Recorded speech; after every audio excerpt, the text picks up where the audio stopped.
Helps if I click the right unmute button. Good morning, everyone. It's Sunday, March 15th, middle of the month.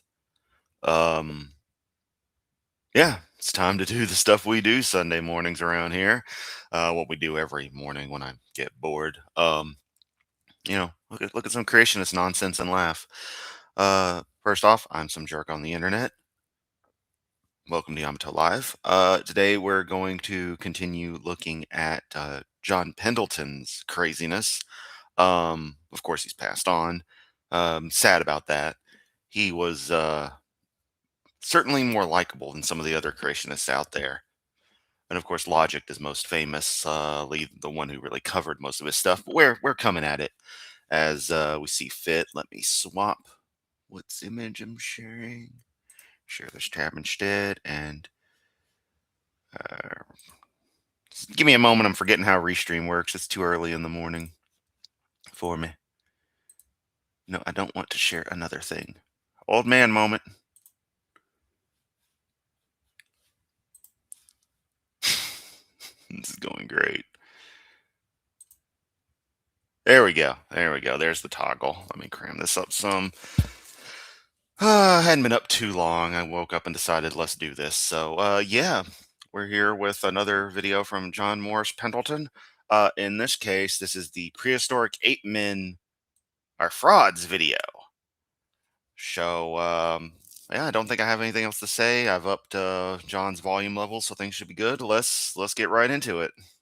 Greetings. I'm chemist John Pendleton, and these are part of a series of conferences about creation, evolution, dinosaurs, the Bible, UFOs, ancient man, Big Bang, ape men. It's the delivery where it's like for a second he's like, do I want to continue? All right, UFOs, Big Bang, ape men. Also, it just clicked with me. He opened up with greetings, and I do that in email. So maybe little things like that are why I kind of like this guy. In our fifth conference, the last one, we saw about a number of clocks indicate a young Earth, Except they all don't. much similar to what the Bible measures out of about 6,000 years ago was the creation of everything. Today we're going to take a look at the famous ape men. Oh, you mean every single hominid ever since all the hominids are a subset of apes? You're an ape, I'm an ape, we're all apes by taxonomic definition? Okay, we're done here.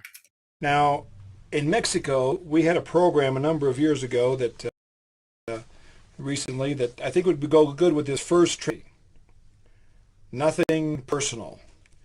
If you see anybody here that you might know, it's just a pure coincidence. And actually, Now, I want to point out that creationists are quick to call evolutionary theory racist, but they will regularly throw up random ape pictures like this and make comments on if you see anybody you know. And it's like one can interpret it as them parroting in a way what they think evolutionary theory says, but really I think it's just an outcry of their inbuilt racism. And to answer the question, who's this clown? His name was John Morris Pendleton. He worked in Zacatecas, Mexico, originally from Wisconsin, and was a young Earth creationist. I think he did engineering work of some kind, but had a lot of side jobs, odd jobs. That became kind of the joke. Logic had covered him, and it was funny all the random things he happened to do and the way he, you know, elucidated on his own life, which we'll get to in future installments. He passed away several years ago, and generally, a lot of us who were aware and like watched Logic's videos back in the days liked this guy, save for a few bits of typical creationist hyper hostility and tough guy attitude that would happen, like in an email exchange that he and Logic had. So overall, positive views, save for the fact like he was probably a decent human being, more than likely. But him being a creationist made him a bit scummy, but he is no Hovind. That's for damn sure. And that's a major compliment. I understand why creationists have such an issue with humans being apes, because it means we're not specially created by God. It totally breaks apart their narrative of we're the special snowflakes in the universe. Why they hate evolutionary theory so much. That really is the crux of it, because it means we are part of the world. We're not in control of it. We're not in command of it like their doctrine dictates. And that's sad that they're such power freaks. That's the way they have to go. we could ask the question like this fellow's asking, are there ape men in your ancestors? Yes, my dad was an ape man. My mom is an ape woman. I'm an ape man. My niece is an ape girl. Humans are apes. Get over it. Your ancestry? We might say, well, there's some that sure act like it. Well, that's one thing, but more seriously about, these ape-like creatures. Now, one of the principles we're working on, And yeah, while I say he is no Hovind, his jokes are about as good. So there's no fixing that. there has two parts, that evolutionists are good at two things, making up fascinating stories and drawing excellent pictures of things that don't exist. Boy, the people behind religions are really good at telling fascinating stories and convincing people of things that don't actually exist. Wow. Here's another example of that. I have this skull, which has been found and pieced together. It's real science. It's a real piece of evidence. We could go weigh it and measure it, ask who found And here's the classic real science versus stuff they don't want to be science, because conveniently, everything they want to claim is science doesn't conflict with their worldview, but everything that does conflict is suddenly not real science, even though their methodology to a lot of stuff is just nuh-uh and well duh, it's obvious. it, where they found it, how many pieces were there, how they glued it together, and all things like that. That's science. Who it belonged to, we don't know. What isn't science are the three pictures above. One looks kind of like a man, one looks kind of like an ape, and one looks like an ape man. But, John, That piece of art, from however old it is, would have been inferred by scientific methodology, by the findings of the scientific method. Creationists have a really big problem with conflating a representation of a summation of data with the data in and of itself. And this is, of course, by design. And generally, dumb people can't do that normally. So it's a good trick to run on the lesser educated who can't extrapolate information. all according to what the artist wanted to depict. And now with the many computer programs that we have creatures like this guy. How about that? Dude, is that Ken Ham's uncle? Let me tell you something. Just somebody really good with a uh, computer program of Corel Draw or whatever could pick from here with the mouse. Man, if that don't tell you how old and out of touch this stuff is, Corel Draw. That's before everyone suddenly learned Photoshop existed, which also people think Photoshop came about sometime magically in the 2000s. It's like, no, the program has existed since the very late 80s. Pick from here, stretch this, change the color, move this around, do that. Yes, I know how graphic design works. And we have this guy. Guess what? He doesn't exist. Yes, and no one out there with any credibility is reputing that this character exists. Fine work of art, but it's not science. I wouldn't call it a fine work of art. It's a pretty sloppy, typical photo. I wouldn't call it Photoshop. I like to call it Photochop. A piece of art that's a joke. We all laugh a little. He's not one of your ancestors. Where I live, Well, I don't mean it to be that savage, but it's kind of got the same thing going on when Ken Ham had the more wide, more like grown out beard, and the way his particular jawline is shaped was reminiscent. So I just had to go with it.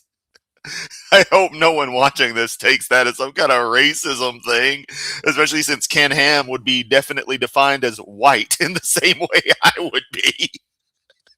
But that's who I thought of. It's like, dude, it's Ken Ham's uncle.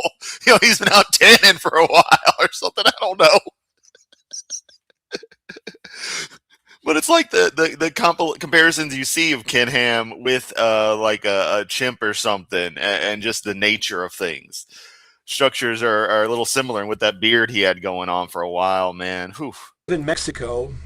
I found this page from a publication used by the Department of Education in Mexico. And what I've done is highlighted here on both sides of the page some of their key phrases. Let me read some to you. I mean, all I can see are the big highlighted words since this is in VHS quality. Appears to be, perhaps, reconstruction. It is thought.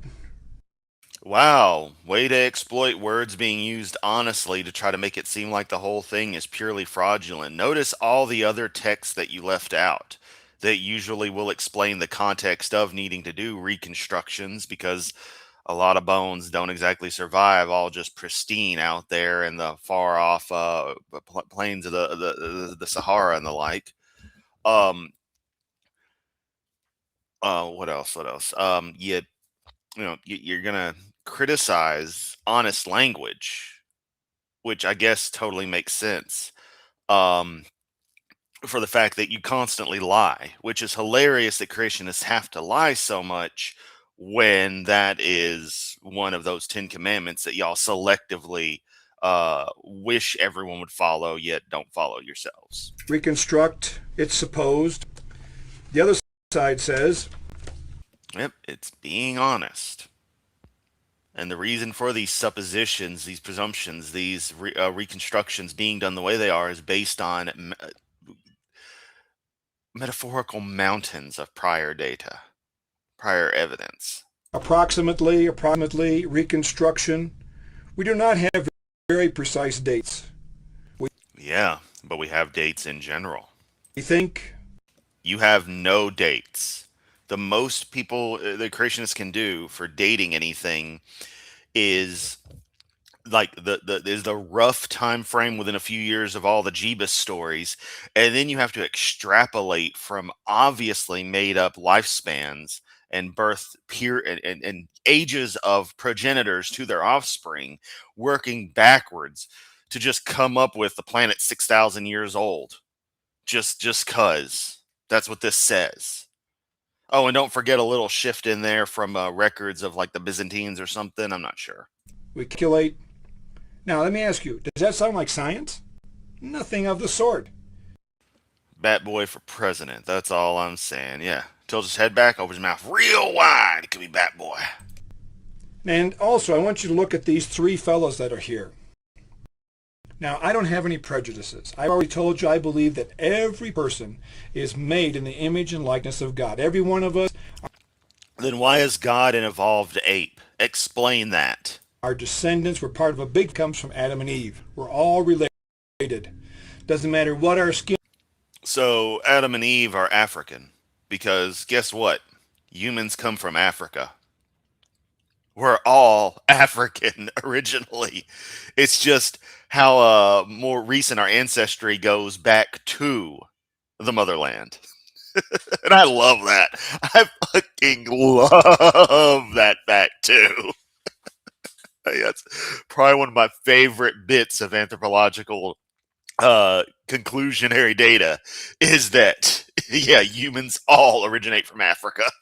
Color is, our height, our width, all part of God's creation. We're all part of one human race, one human family. But as I look at all three of these Yep, and no evolutionary scientist will say anything different. We go many steps further, us evolutionists in quotes, by including various extant ape species as cousins, and going back further and realizing our shared ancestry, up to and including all life having common ancestry, meaning that we value our place as part of the more of a bush of life that we have on this world. It's a beautiful thing. pictures here, I'm almost sure that I've seen these guys walking on the streets of Mexico. Now, is that true? Well, of course not. But the way the artist drew them, it almost makes it look like people I've already seen. That's not science. But you just say that's not science, and yet, John, it's a matter of interpreting the data, of accurately interpreting the data based on principles we already know.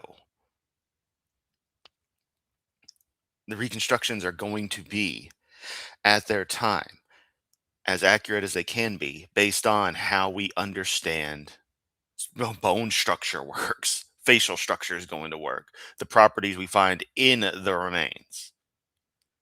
It's pretty amazing. I wish people could appreciate it more. But apparently, appreciating reality is far more difficult to do than just saying God did it. Now, my youngest son, when he was in the 6th grade of primary school, had As opposed to the 6th grade of secondary school, is that how schools are done down in Mexico? I don't know. It's just a weird thing was unnecessary. this text made by the Department of Education in Mexico. It could be a text from any place in the world because everybody copies else, basically, when it comes to evolutionary thought. And we have here the Homo habilis, Homo erectus, Peking man, Java man, Neanderthal man, and Cro-Magnon. Cro-Magnon. Go cook up some Cro-Magnon. Of course, these videos themselves are like 20 years old easily, if not older. Because these uploads are from like 19 years ago. So there's going to be some even more outdated than normal information that Pendleton's gonna pop out here. So honestly, anthropology and human evolution is not one of my strong points. I only care enough to appreciate it. So I don't have too much to say in contest, especially nothing that logic wouldn't have done. But rest assured, this man's going to say a lot of BS. Man. Now, the Homo habilis, that was just a Australopithecine that they found some tools close by. In the beginning, the person that found the Australopithecine was ready to just, oh, another one of these. But then they found some tools nearby, put the two together and said, well, this was man being able to do something. But we want to look more in detail at the Homo erectus, Peking man, Java man, Neanderthal man.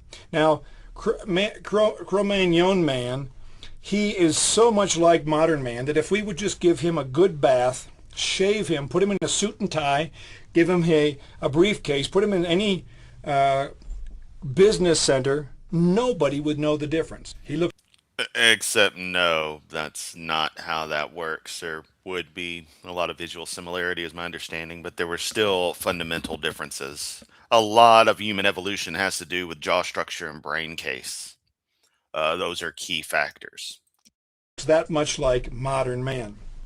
Well, first let's take a look at Peking man. This is the cave near Peking or Beijing, Yeah, that's the one we're talking about now. Peking man, China, for what value it still has as a concept. where in the 1920s they found Yeah, yeah, it might surprise you. This stuff is old. I know, it's really hard to tell. That's why I had to make sure that I let everybody know that this stuff is kind of old. Yeah, like I really need to remind my audience of this, but just covering my bases. burnt wood, stone tools, and cracked, smashed monkey skulls. Well, they put that all together and made not only Homo erectus, they also made Peking man. Now, the use of fire and the use of tools is definitely a mark of man. We're the only ones that use fire. We're the only ones that make and use our own tools. No, even at the time you were doing this, we had already seen various other ape species had developed concepts of tools. And indeed, birds seem to have, crows and such, with their high intelligence, will do things like use pebbles to raise water levels, um, which I would consider use of a tool.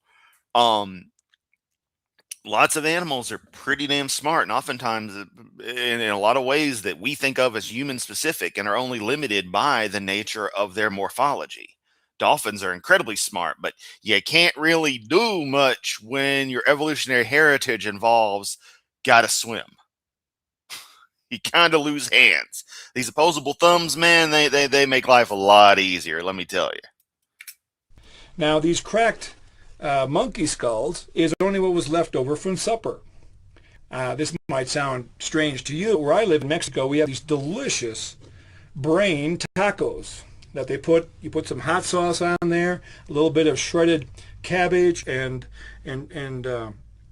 cream, and I have a Coke, and well, anyway. That's so funny every time. It's like you can tell it's like, dude, I'd rather be having a brain taco right now than doing this. And you have a Coke. And dude, he's got the Mexican Coke. He's got the good Coke, man. Not the kind that you can't sell here. Instead, we gotta have the corn syrup bullshit. Just give us real fucking sugar. Damn. They're really good. There are a lot of people that eat breeds today. There's people in other parts of the world when they capture a monkey, they know that the flesh is too tough. But they'll just cut off the head, take it home, put it on the coals. Who's the man peeking at? I don't know. Hovind? We'll just go with that. Uh, Hovind, that one is for you. Let's see. Beavers, yep, in any gathering species, yeah. One can argue they're doing tools quite validly. When it's well enough cooked, they'll just split the skull open and eat the brains out. Now, it might not appeal to you, but it's a real delicacy for these people. And it was a real delicacy. Yes, and you know that there's problems with eating ape brain. Species get a little too closely related. There's higher chances of diseases, particularly odd conditions, getting transferred. The closer you get in evolutionary lineage, the closer you get to what amounts to cannibalism. And there's some problems with that. Kudo, I believe. Yeah. Apparently for these people in this cave by Don't exactly like having misfolded prions enter my genetic system. So I'll avoid eating primate brain. Thank you. King. But apart from being just bad science, Indeed, I'll avoid eating primate altogether. I have no interest in that, and that is where I most definitely cross a line on meat I would eat. An analysis of this. The worst part is that after World War II, all of the evidence for Peking man was lost. We don't have any burnt wood, any stone tools. We don't have any cracked monkey skulls. Nothing. And yet after over 50 years, Okay. We would have records of whatever they had discovered, and I don't know how accurately you're telling this, John, because I don't really care, again, that much on human evolutionary process, like these various aspects of human evolution. I do, but I don't enough to devote time studying it. this is still in the textbooks as bad science. Then we have the Neanderthal man. The Neanderthals are very famous, and we have lots of skeletal remains of them. Not just that, you very likely contain DNA from them due to a whole lot of interesting inbreeding that went on. That would have been fascinating to study. Did we get along? Was it forced? If forced, who was forcing it? If it was mutual affection, that's the stuff I want to know about. And sadly, we never will. But that kind of fascinates me. This particular aspect of our evolutionary heritage, Neanderthal and Homo sapien interrelation, really does fascinate me. But One skeletal remain that was found before the turn of the 1900s, as I remember, was almost a complete skeleton. And when they put it together, it looked something like this. Kind of, like it was they said, well, that looks like a monkey is going to stand upright like a human being. Yeah, that's it. no, Neanderthal was well past the Australopithecine phase millions of years ago, for like 4 or 5 million years ago, I think, where upright walking started to become dominant. We stopped doing any kind of knuckle walking. And for decades, that was the prevailing thought that the Neanderthals were monkeys coming up into an upright walking position like humans. No, that was never the case. Now, with the science that really is science, the electron microscope was made. And so they analyzed these remains of Neanderthal man and found that he was lacking three things. He was lacking calcium, lacking vitamin D, and that he had arthritis. So it was just this one individual. Just one individual. It isn't that we found remains of many specimens. Really, that's where you're going with this, John. He wasn't a monkey on his way coming up. He was an old man on his way going down. Also, Yes, except that the anatomical structure was distinctly different, yet still incredibly similar to a Homo sapien. Brain case size was different. Um, it's, Genetic information shows distinct differences that happen to be shared in modern Homo sapien by virtue of, again, inbreeding that happened in Europe. So, no, John. No. with science that is real science, they've done studies and found that the human skull continues to grow even in adults. No. No. Soft bone elements fuse together, and that's the end of that. Areas that are going to stay cartilaginous can and do continue to grow. Ears, noses being some of those primary things. That's really it.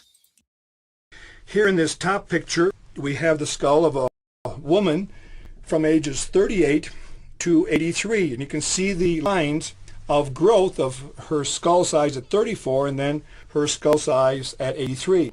In the lower picture, we have three readings of a male from So, John, you're telling me that both older men, but especially older women, known for having lack of calcium and needing to take supplements or alter their diets to maintain bone strength, bone density. Um, and like it is a really bad problem for women getting into their 60s, 70s, and 80s. You're telling me that while all that is going on, that their skull is continuing to grow. Is that where the resource depletion happens? Can you cite science on this, or are you just making shit up? Age 45 to 77. The human skull keeps growing. Now, again, from our And Tubian, yeah, biologists think a lot of reproduction in prehistoric times was probably not consensual. I am inclined to agree. It's like, what's that movie, Path of Fire or something like that, that follows a prehistoric group, and the one girl is, yeah, yeah. authority, we have evidence that after the flood, that people still lived as much as 2, 3, 400 years. Yes, your story says that. Prove it. Now, if the I double click too much. human skull keeps growing even in adults, Which it doesn't, so whatever else you have to say is meaningless. and we extrapolate the medical information that's been found, we would have skulls the size of Neanderthals. And so the Bible coincides. That's why the Neanderthals, so to speak, went extinct. Actually, they didn't go extinct. They were humans just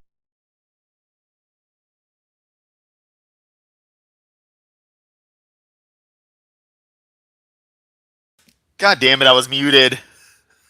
The quest for fire, thank you. Mithril pops in, afternoon all. First thing I hear is inbreeding in Europe. Why are you talking about our royals? Well, I didn't want to say anything, but yeah. Eventually, a lot of us got away from the inbreeding, but some groups continued. Got that Hesburgh jaw, anyone?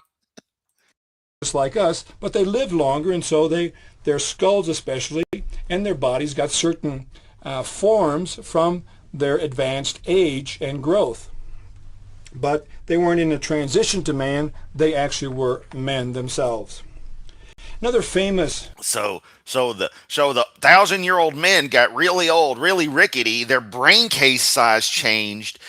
Other anatomical features adjusted in just such a way that they'd look like what we classify as a different species.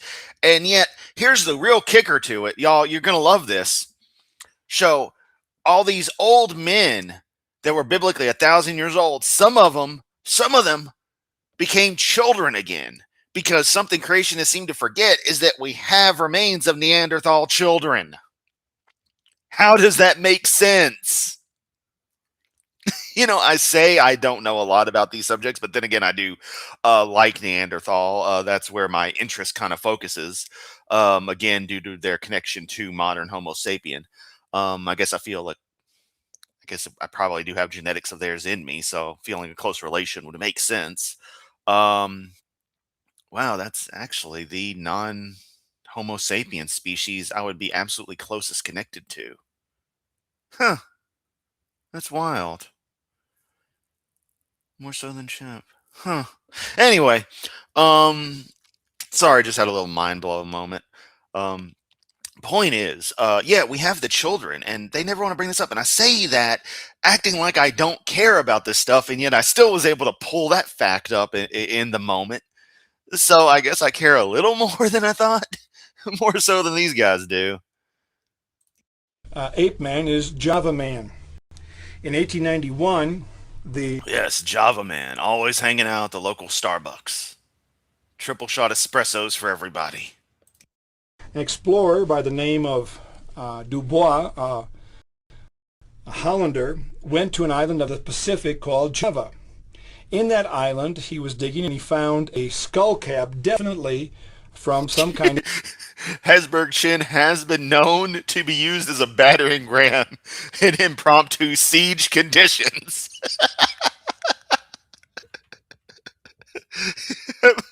Hit a home run with that thing, damn right. an ape-like creature. At a distance of about 50 feet, he found also a human leg bone, actually the femur that connects to the hip bone.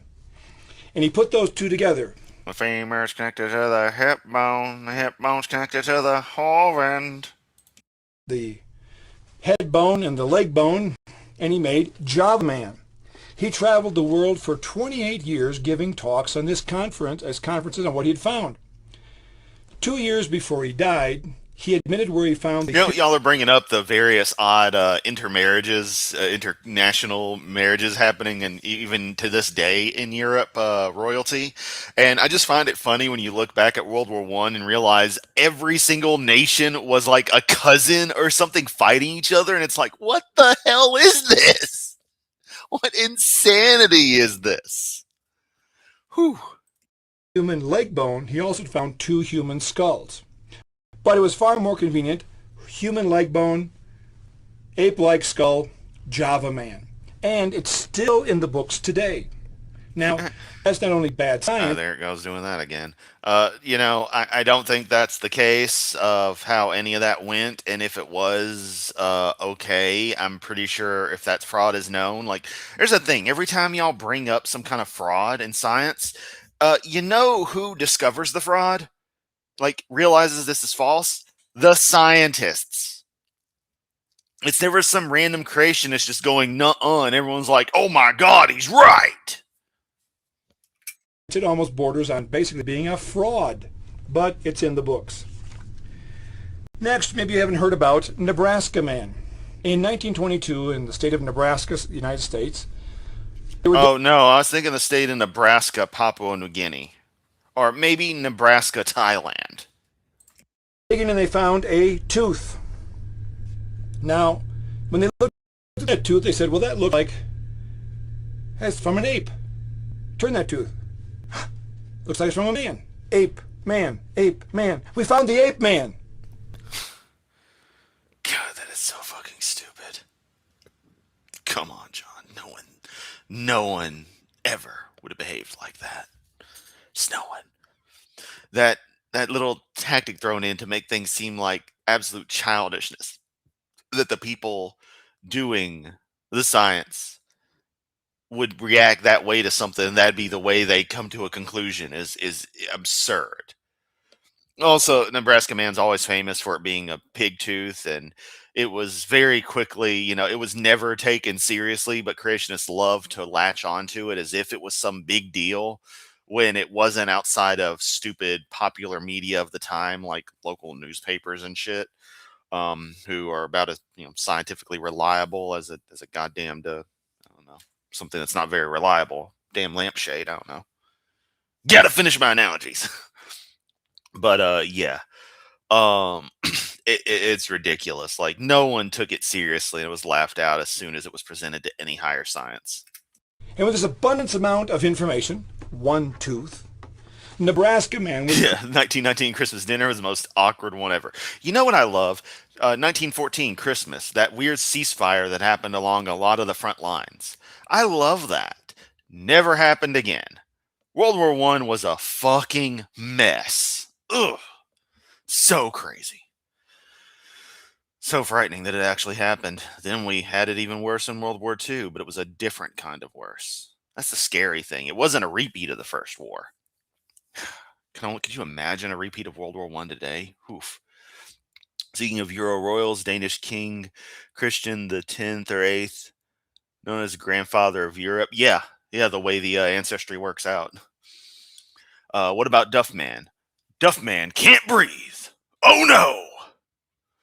Duffman was just giving it to your wife. The Duff. Duffman cannot die. He can only be replaced. Duffman is truly a next evolution in humanity. created. This information went out over the whole earth, and in a matter of only 10 months, in a London illustrated newspaper, on the very front page appeared this exact drawing. You know why that drawing would have appeared there? Because of sensationalization in stories, and the fact that based on what we have found previously and what we know we can infer the traits of intermediary species, intermediary specimens. So some people went a little wild with such and decided to go on art that they had probably come up with forever ago to go on and publish it, and there you go. Because shit, why not pre-make the art for that day? Here we have Nebraska Man, Nebraska Woman, what she was making for breakfast, what kind of tools they had, who the neighbors were, everything. All from one. We didn't have neighbors back then, dog. Humans were hunter-gatherers at best. Um, I'm going to presume by that point, with the enlarged brain cases, we had gotten more into the hunter-gatherer phase. Not that Nebraska Man existed, but the specimen that it would have been thought to be, the stage it would have been thought to be in evolutionary history. In fact, it would have had to have been because we were hunter-gatherers on the plains of Africa, and this would have been Nebraska, so we would have moved out of Africa come the circa 300 million years ago, 300 million, 300,000 years ago, excuse me. Homo sapiens only been around about 2 or 3 million years. Yeah, yeah. Tooth. Isn't evolutionary science amazing how much information you can get out of just such little evidence? Well, somebody didn't Hey, Zoomy. Yeah, wanted to hit up Pendleton before we hit up Harvard. buy into that idea and went over to Nebraska to find more of this Nebraska man. Digging in the exact same area, he found a jaw. Also, I have to question if Homo sapiens spread out of Africa. I have to look into that because yeah, it's on branches. Well, there would have been other movements of previous hominids to different areas, but the Homo sapien expansion would have been its own thing 300,000 years ago. It would have outcompeted all the other hominids. So, yeah. When you think about human evolution, you have to remember that a lot of predecessor species would have migrated out of Africa on their own.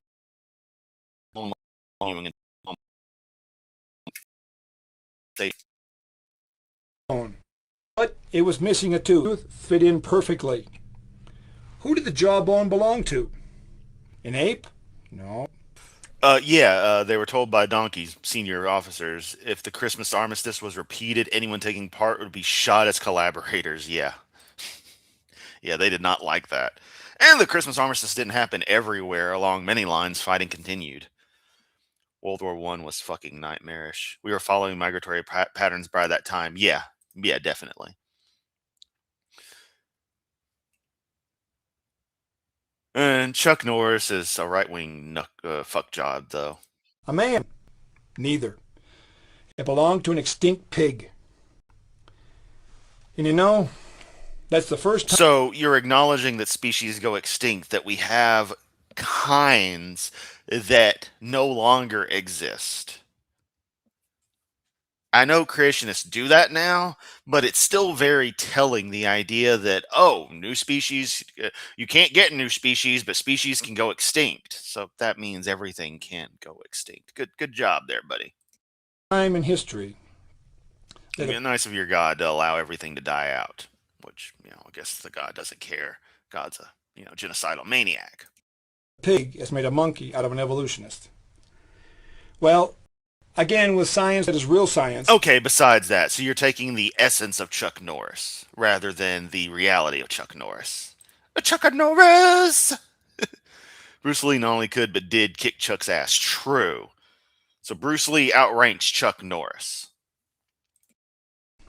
in 1976 in Paraguay, South America, However, there is the family curse of passing away prematurely for both Bruce Lee and his son Brandon Lee.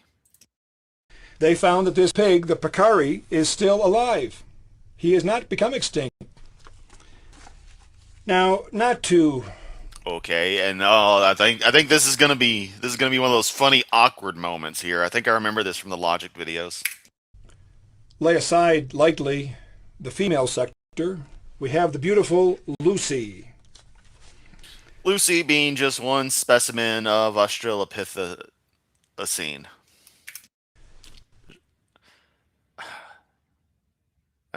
God damn it, I forget how to pronounce it. I forget the name. Australopithecus afarensis. Lucy was found in 1973 in Africa. They found, Isn't that like southern walking ape or something like that? they say, 40% of her skeletal structure. She was very Yep, and we're bilaterally symmetrical, so if you have parts from one half and the different parts on the other half, you can crisscross them together. short. She was only about 3 feet high. But in order for her to walk uprightly, they had to go about another 2 miles further in that direction, 200 feet deeper into the soil to find a kneecap so that she could walk uprightly like a Except that's not how that happened at all. human. And obviously it was from the same skeletal structure. It's Except it wasn't the same specimen. It was one of many specimens, Lucy just being the first. And as we found more specimens, we were even better able to articulate the skeletal structure because populations are generally going to be extremely similar. That's how speciation works, is that the evolutionary descent of the individual population, they're going to maintain similarity, homogenize, but they're isolated from others, so the different pressures are going to cause them to change a little differently. And so you get that. You get, populations, you find them together. Okay? Okay. I'm in an apartment building. What a surprise if you find other humans inside of the same building that I'm in. Amazing. That building over there, also humans. You know what's even cooler? You find animals that are correlated with human activity. There's a cat roaming around, a very cute one, that I want to adopt because I'm like that, but I know I do not need to because I already have my cats. Which, by the way, I have my cats. The roommate has their dog. Other neighbors probably have animals. It's amazing. It's almost as if you find connected species together in populations and that we're all going to be similar. Wow. Who'd have thunk it, everyone? things like this that show you over and over how bankrupt human evolution is. Also, in Indonesia, Yeah, uprightly is pretty weird. It might be an acceptable word, and I would say structurally it's sound, but it wouldn't be in common parlance.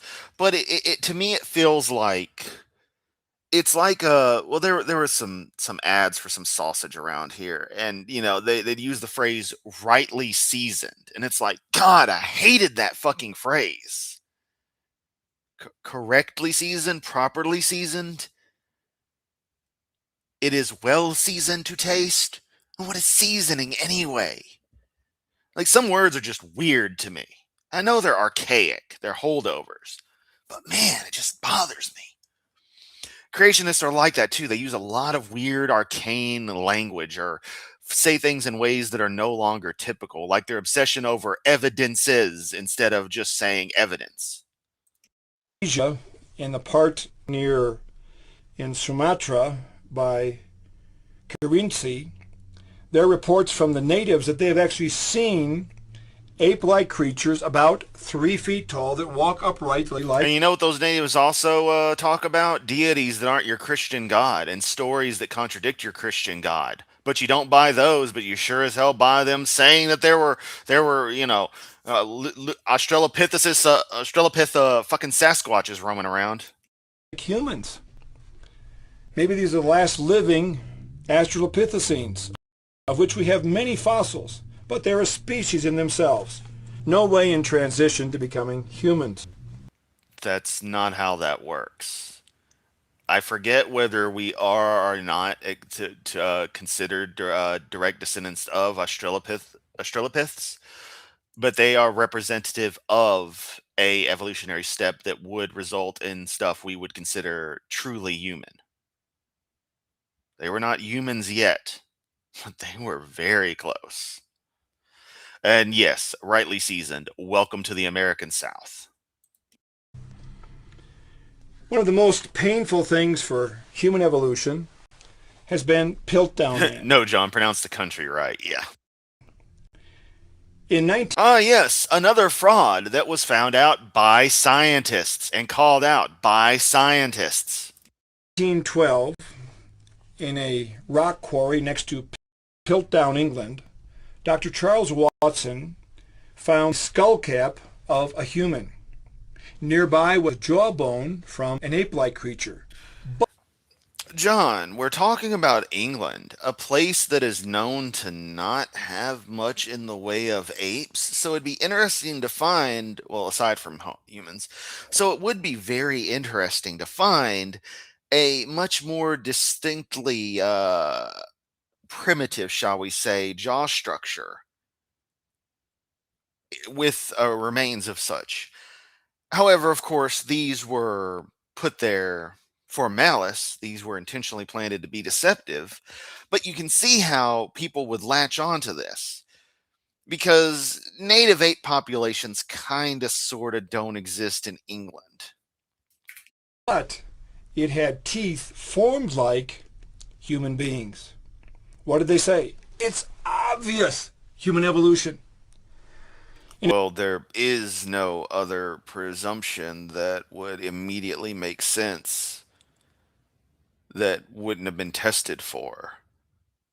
You can tell the jaw structure is just like, yeah, this is definitely something different. This isn't a case of someone with a disease or something. There's some wild diseases out there that can affect jaws and the like, bone structure tremendously. But even then, we understood some of that stuff. That being said, regardless, not trying to defend Piltdown because we know it was a hoax. But what I am doing is pointing out how it could have caught the attention of uh even just the casual scientific community to the degree it did, let alone experts who would eventually determine, yeah, this is definitely, let's look into this, oh yeah, this is bull. a period of over 40 years, almost 500 theses were written on Of course, England has apes. Ever been to Liverpool? No. No, I have not. Maybe one day, but not now. this abundance of information for human evolution. Again, with science that is science, the electron microscope was invented. They analyzed these remains. They found three things. One, that they had been painted or treated with some chemical substances to give the indication of very old age. Secondly, is that they weren't as old as they thought. The pieces were about 100 to 400 years old. And thirdly, that the teeth had been filed to give the formation and appearance of human teeth. Well, they say Yeah, and if you're going to do a fraud, that's how you do things. It's like those Ica stones that are always manufactured. All evidence points to them being, very recently, just made by some guy somewhere. Yeah. at first, it's obvious human evolution. What do they say now? It's obvious it was a fraud. Now, Yeah, and who figured that out? Scientists. And no, they wouldn't have gone, it's obviously evolution, like that childish caricature you put out. It would have been studied and heavily considered, but upon detailed study was shown to be a fraud. And while, again, popular science and general media communications might overblow things for popularity for the sake of the story, the actual scientific community, if memory serves, was relatively reserved on Piltdown, partially because study of it was kind of restricted because the people who had possession were like, yeah, we don't want you studying this because they're going to find out it's a fucking fake. And that just got people more curious about it. But let's note again that it was the science and the scientists realizing, yeah, this is bull. Also, they bring up things like Nebraska Man and Piltdown Man to poison the well to make it seem like every single piece of evidence for evolution is going to be some kind of fraud, which makes no sense given that the scientific community would have acknowledged a fakery here, but is okay with the others. How does that work? That's the thing with these conspiracy theorists. It's always a half-assed conspiracy. that's not the end of the story. The most difficult question still remains. Of the many doctoral diplomas and certificates that were given out, a thesis based on a fraud, how many of those were returned back in? I mean, were there any? You haven't demonstrated that there were any doctorates based on a study of Piltdown Man. Followed up by, if you have that evidence and that data, you should be able to show how many would have been retracted.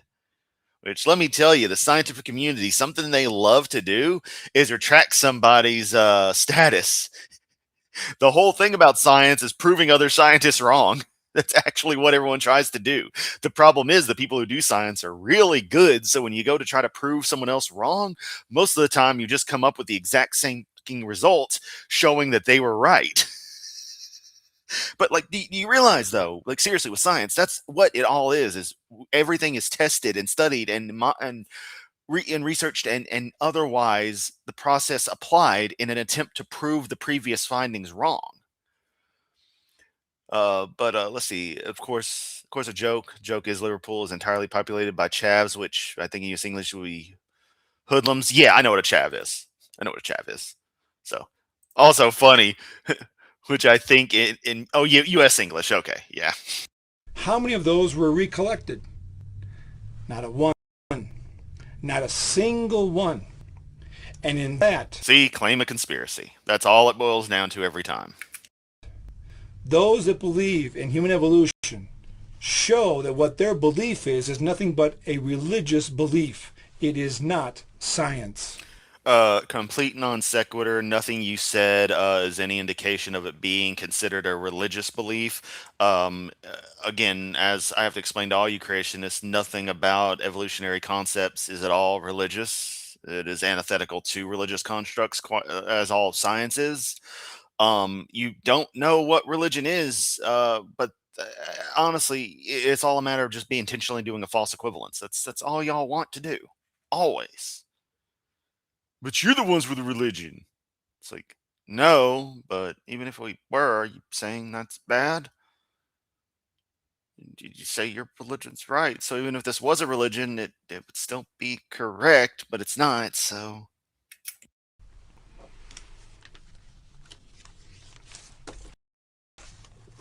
I For shuffle years, around my papers to breathe in. the belief is that man has evolved and that his brain capacity got bigger and bigger. But in Because that's what every bit of evidence points to. Totally Africa, they found these side-by-side footprints of apparently an adult, probably a mother, with a young child. But the volcanic ash there tests out at 3.7 millions of years old. So now they change their story and they make drawings where you have these human-like feet and above is an ape-like creature. So we don't know which way we really evolved.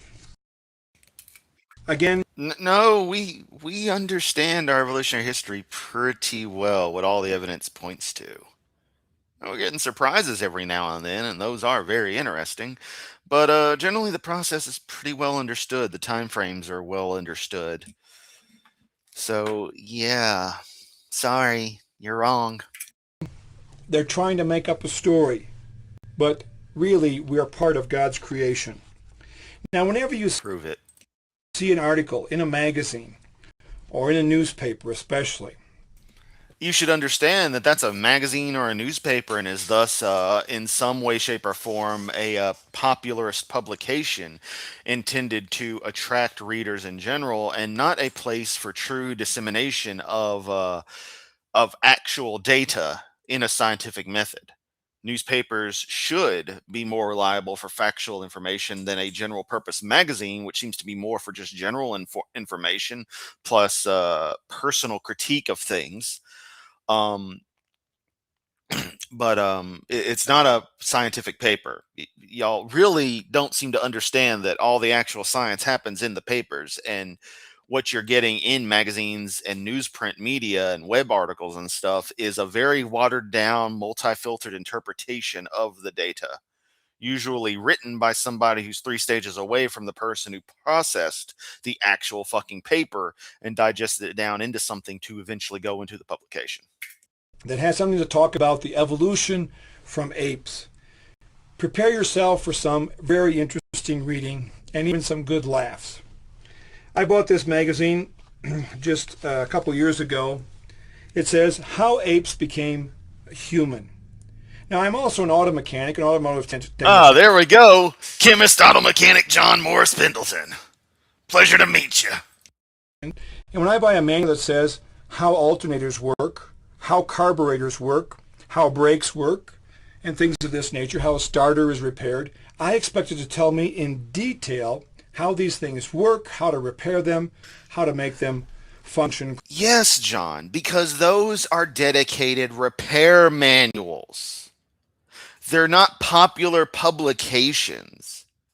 Go get a copy of Auto World or whatever the fuck the trending magazine for cars is at the time, and see how much detail it goes into breaking down a carburetor.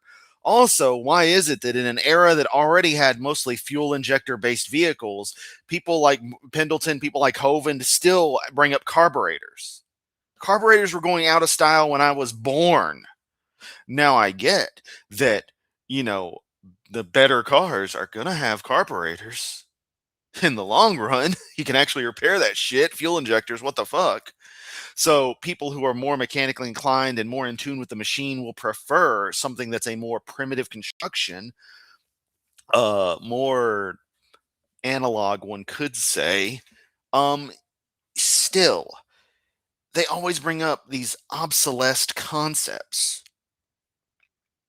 It'd be as if I was going nonstop about phone technology, but only ever considered rotary pulse dialing, never DTMF. Even though I'd be talking about number one and number five ESS and modern DMS 100 switches, and well, new DMS 100 is old as hell, um, but modern digital switches, N4E, long distance switching, using freaking internet packets, TCP/IP traffic, but I still talked about everything as if rotary pulse dialing was the norm. It's so anachronistic. correctly. And so when I get a magazine from Time, Oh which yes, mid husband. It means instead of being a midwife, mid husband is the same role of being there as a surrogate to help deliver, not surrogate, but being there to help deliver a child. is backed up by millions of dollars, hundreds, if not thousands of people of expertise in so many areas of knowledge. And they say that in the title of this magazine, How Apes Became Human, I want them to tell me how it happened. John, are you going to go and demand to speak to the manager?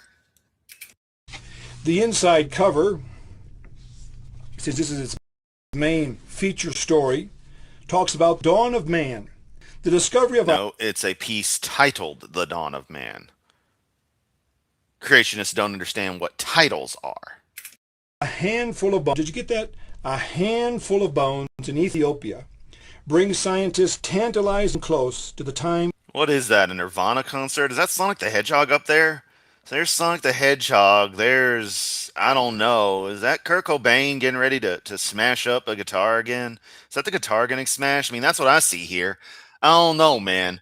So we got Sonic the Hedgehog rocking out behind Kurt Cobain, who's got black hair for some reason, smashing a guitar over here while some old woman just stares on in terror as to why she's on the thing. And where the hell, I guess way back behind Sonic could be Dave Grohl, and Chris Novoselic is somewhere over there, probably getting hit in the head with his bass again.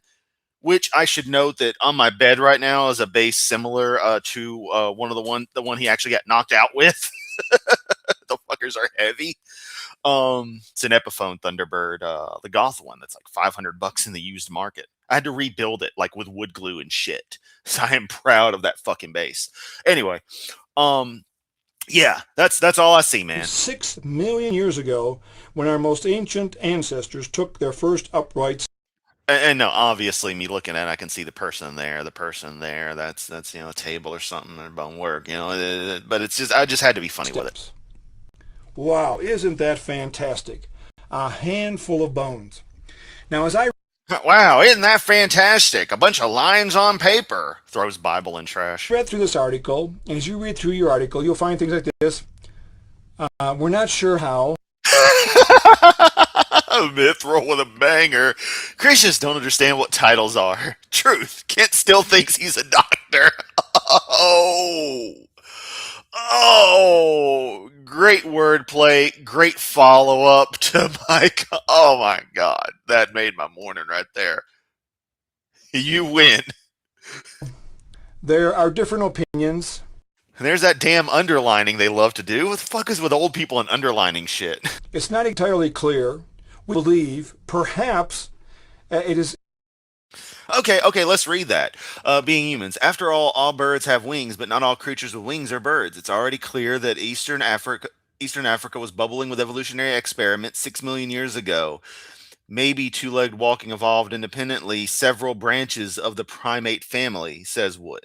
This might be the first example of a creature it's not possible to label as hominid ancestor or chimp ancestor.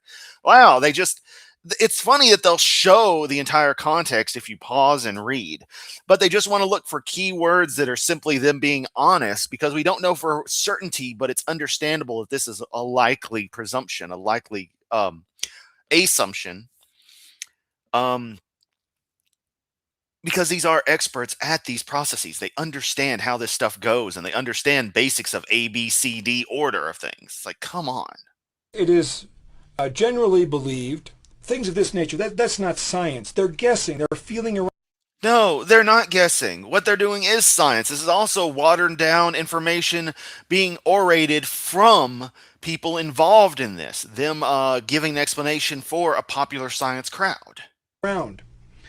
Now, the real key to this whole thing was this one toe bone proves the creature walked on two legs.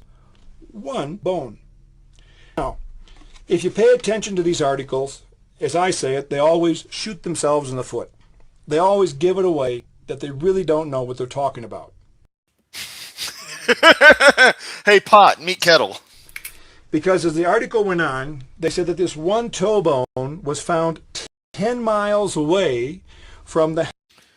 All right, let's see what it has to say. Members of the same species. We're not taking into consideration that there could have been twigs on a tree. Everything's been forced into a straight line, Bryce. Beyond that, he's dubious about category. He's got the damn border on there. Like, what the hell? 5.2 million-year-old toe bone with the rest of the fossil. Not only is it separated by time by several 100,000 years, but it was also found 10 miles away from the rest.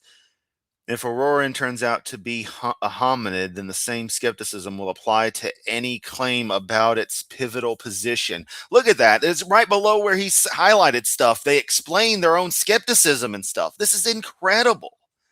Absolutely amazing how dishonest creationists are.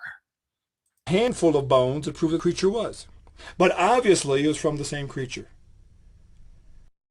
Except it literally says the opposite. What the fuck? I mean, can anything be more ridiculous? Yeah, in the beginning, God said. Those are the things that pass for human evolution. Now, this diagram, as you can see, is with the intent. Oh, that is clearly an evolutionary chart of Doctor Who incarnations. It's not a very good one. There's first Doctor right there. None of the rest of them look like anything. I sure as hell don't see Tom Baker. Oh well, it could be second Doctor down there. No, it kind of look. No, actually, that looks more like first Doctor. So maybe that's second then. I don't know. Of showing us the evolution of the different species. These are all drawings. Damn it! I hate. See, I had a tape into my mouse to try to stop it from double firing, and it's double firing again. So I really finally need to buy a new mouse. But what the hell is that up here? Is that Ronnie Reagan? Is that you? When were you in Doctor Who? But this has an effect upon, I believe, all of us. Some of us more, some of us less. But we have this idea because of skin color, of slanted. Yeah, they truly do have to lie, otherwise the grift would be absolutely over for them. Late dad worked bloody hard to get two PhDs in his life. That's why I get so mad with charlatans like Kent. Oh, and you should. And you very much should. And anyone who has any kind of degree should absolutely hate Kent Hovind with a passion for what would otherwise be, if it was a military setting, stolen valor. Eyes that the Orientals have. Actually, they have a little more Oh my fucking god. Kent. John. Ugh. fat up here in their eyebrow that makes their eye look a little more squishy. Different kinds of hair, different bone structure, different facial features. That we have this idea that there's different races. No. I mean, that's how people have interpreted things, but people came up with those ideas long before evolutionary theory.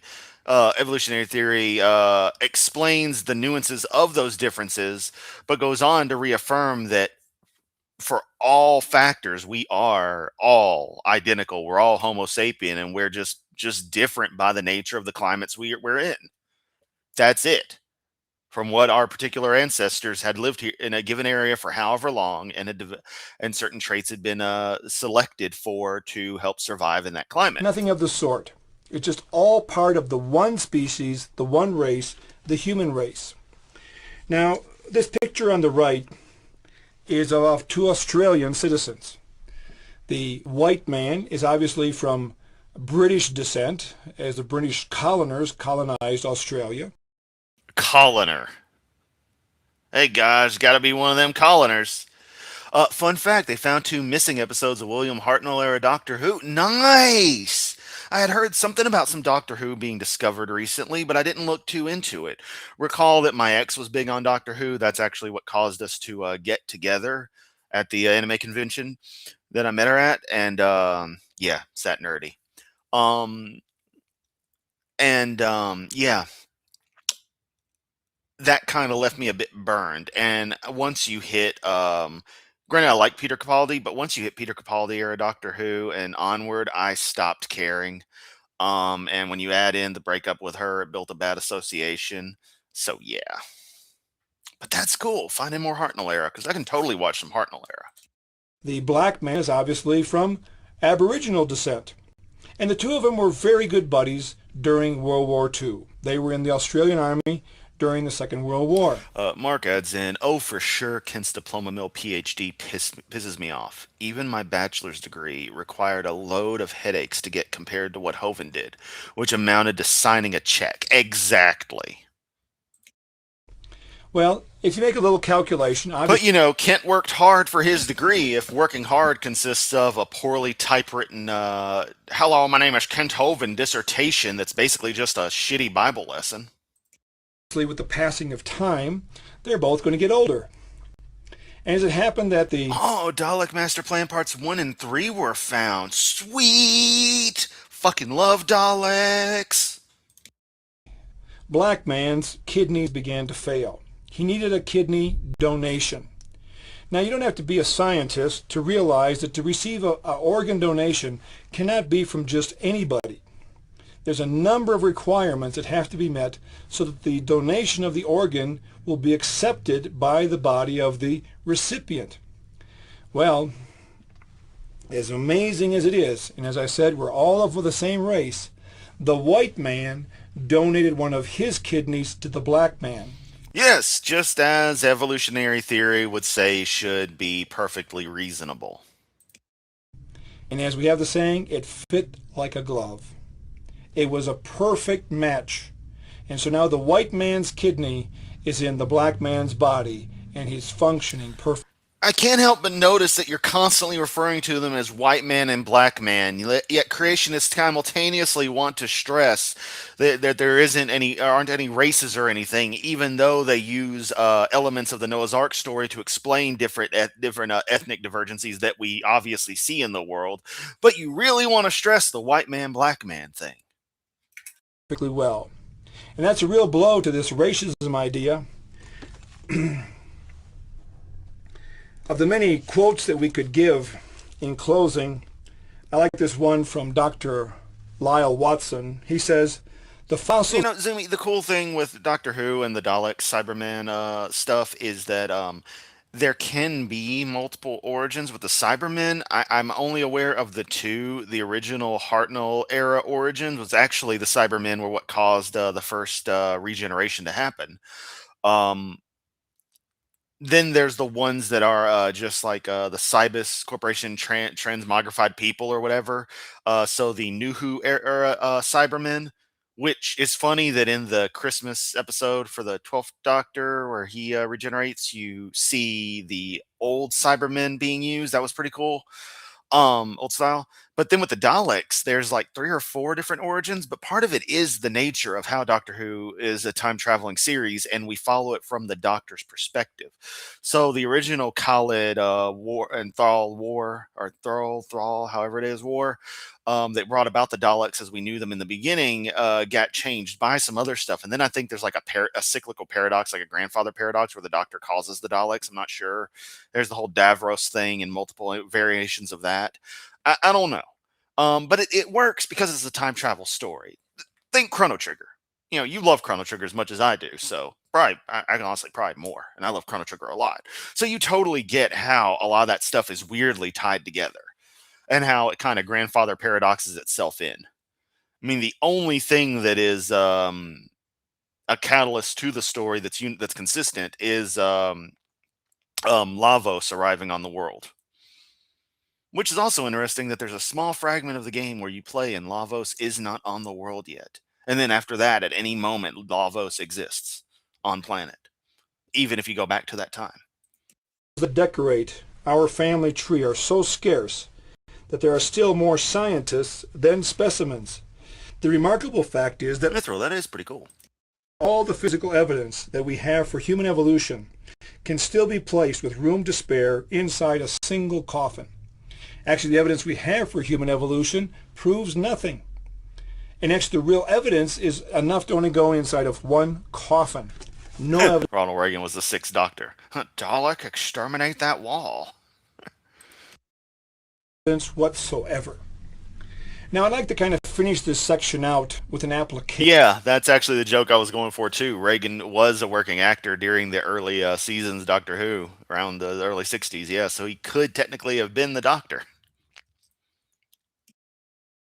We haven't had much chance for that in these other conferences, but I think this is a real key time because there's 4 questions in life everyone needs to answer. Answer as soon as possible. Answer correctly because it'll give a direction to your life.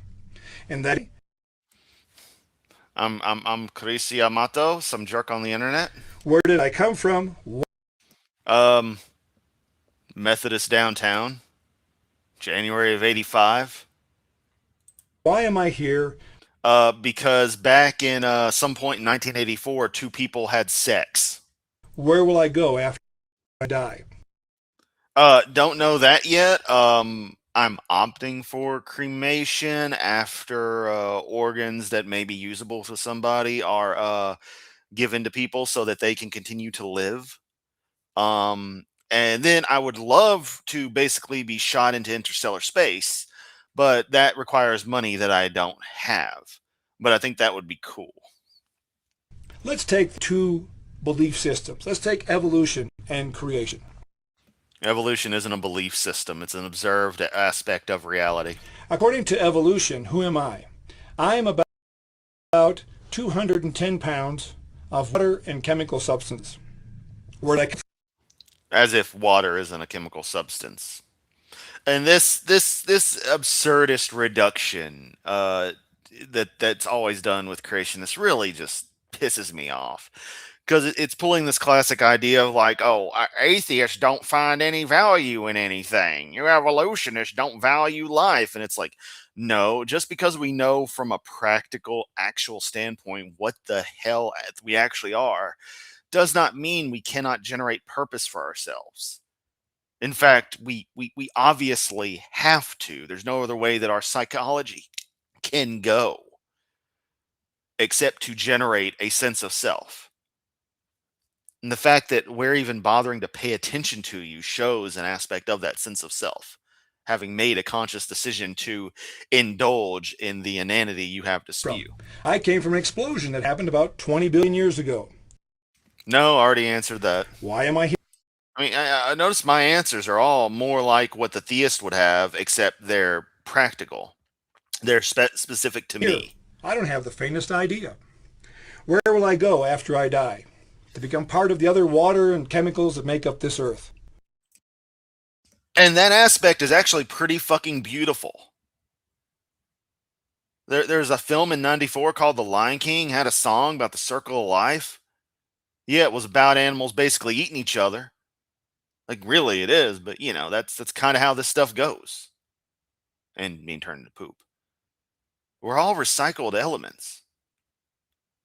The atoms in your body now have been through easily dozens upon dozens of other life forms at minimum.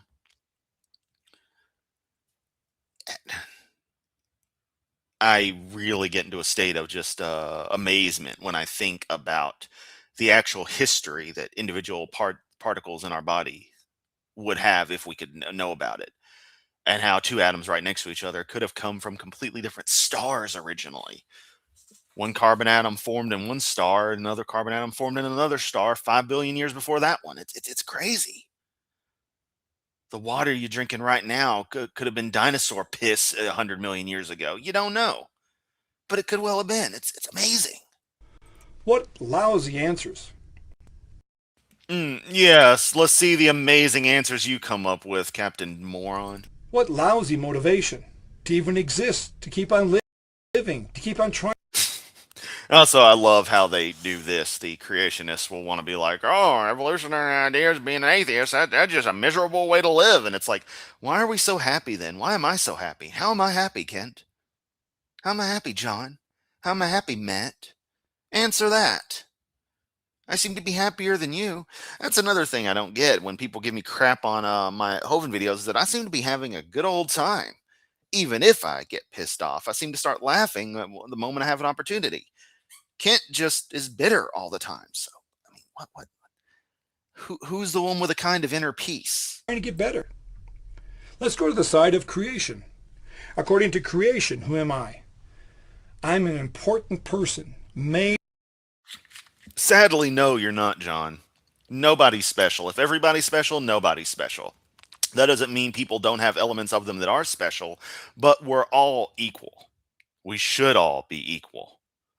Now, I know that's a little scary, sounds a bit like communism, but you know, maybe because it's the truth, and maybe because that's the way we should look at in things. the image and likeness of my Creator.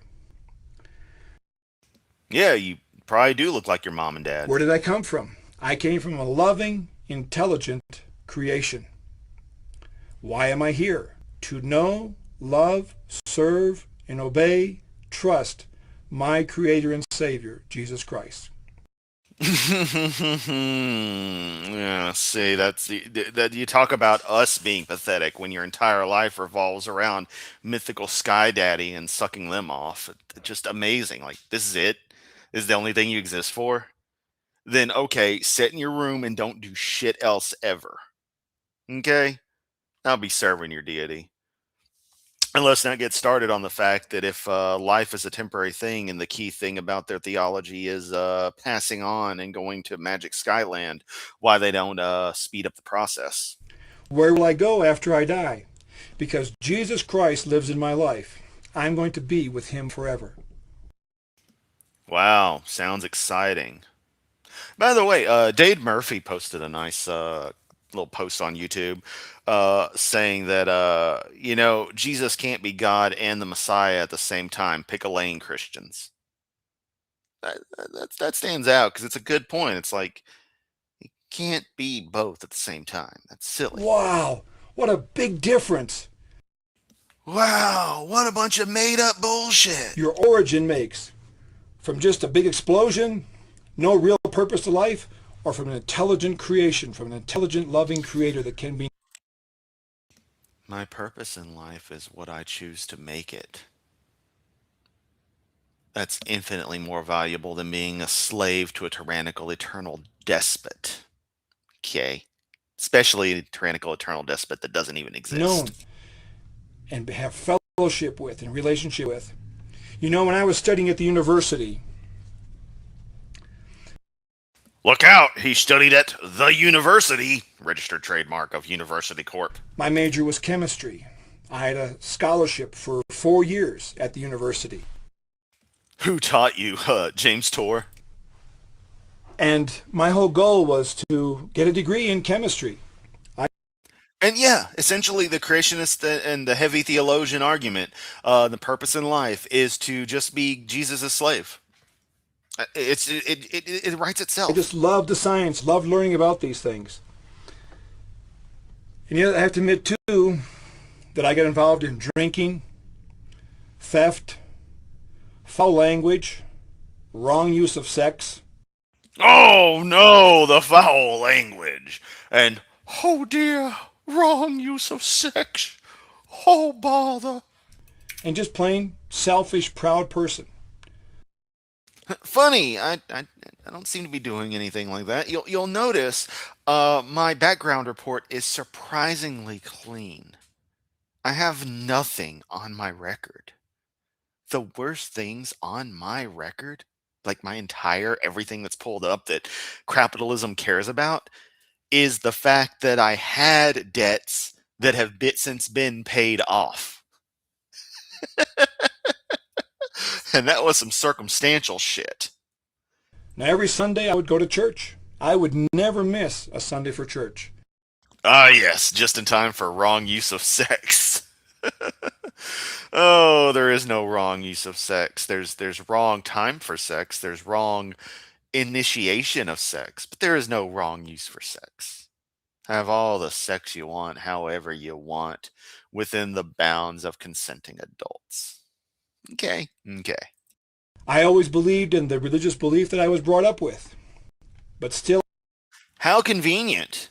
You didn't believe in the religious belief of something you weren't brought up in. I had all these sins that were plaguing my life. Except they weren't.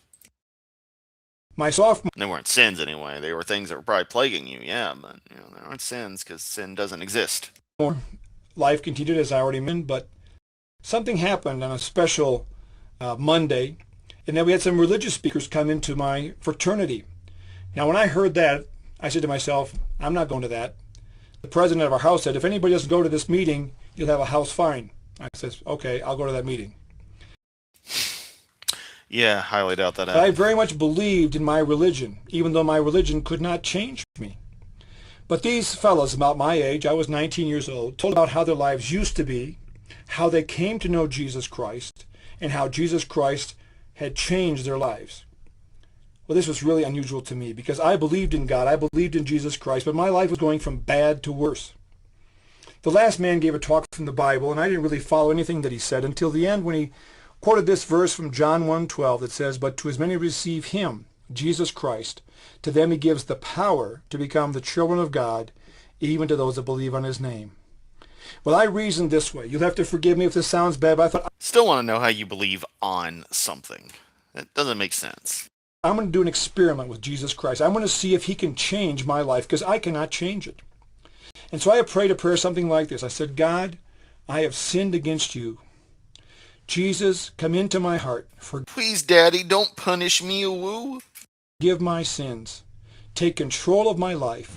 Make me be the person that you want me to be. Oh man, when the drum fill came in, I thought it was going to be a counterfeit version of either Stevie Wonder's "Higher Love" or "In the Air Tonight," Phil Collins. I can feel it coming in the air tonight. Sorry, I don't need to regale you with my crappy joke singing. Help me to know you and to live with your power. Amen. That's all he wants is Jesus' power. What Jesus said was true, that he now lived within inside me. From that day forward, I never got drunk once again. In 2 weeks, he changed my vocabulary drastically for the better. And after 4 weeks, he freed me of 4 years Yeah, you were 19. You listened to a bunch of Kids for Life lessons, you utter fool. the wrong use of this. Not only to take away the evil out of my life, the wrong, he gave me of his riches, a joy that's inside, not based on my circumstances. The certainty that when I die, I'm going to be with him in heaven. Not based Hang on, I wonder what happens if you call the from the US line now. I wonder. Pendleton at prodigy.net.mx. Oh, I miss when that was more common to have the dot whatever dot country code going on. I always liked that double TLD setup. my circumstances. The certainty that when I die, I'm going to be with him in heaven. And also to help others like you that are watching here to have greater faith in him. And if you've never asked Christ into your life, you can do it right now, just as I did. Ask him into your life. forgive your sins, to control your life. Hang on. What were some of those sources? Uh, there we go. Answers in Genesis, Life Magazine, Creation, blah blah blah. Carl Baugh, Dr. Dunfat, Dr. Kent Hovind. To quote, uh, to quote Logic, "You're one of Pendleton's sources." Just as I did. Ask him into your life, to forgive your sins, to control your life. Our next conference is going to be about fossils. There's These are conferences. I thought it was just you in a ill-fitting lab coat standing in front of a house plant and a blue sheet millions and millions of them out there. What do they in a what must be like a back room or something where I can hear freaking like trucks going by in your other video. teach us? See you soon. God bless you.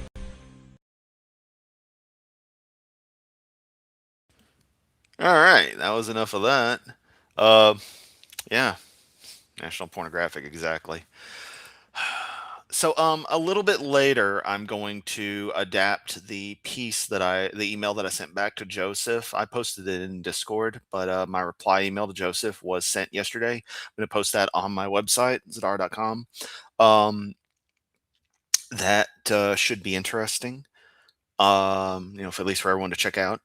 Expect Hovind to stream very soon, so we'll see what he streams about and how much I feel like covering that, because this went on a little longer than I expected it to, but I had fun. Hope you did as well. Yamato early in the morning. All right, I'm gonna hop off here. Go just double check a few things. Go get harassed for the cats because there's no cat food currently, and I can't get to Wally World yet. So yeah, they're just gonna have to starve a little bit till this afternoon. But all right. Much love, everyone. See you in the Discord if you're there. If not, hopefully I'll be streaming again later. Catch you next.